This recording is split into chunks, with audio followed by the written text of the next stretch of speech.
วันนี้มีแต่ไซส์ใหญ่ๆเลยมีแต่ใส่6-7 เซนเลยมื้อนี้กินดีจัด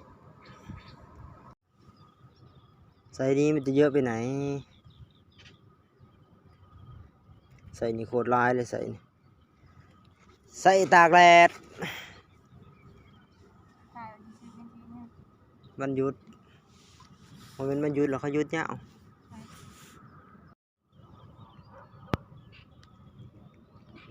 มีแต่ใส่ถอดใส่ตากแดดเต็มอันเนี้ยมันนี่เต็มถุง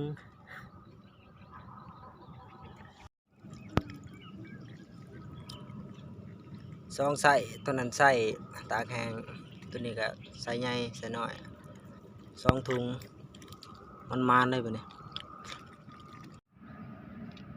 โอ้มันก้น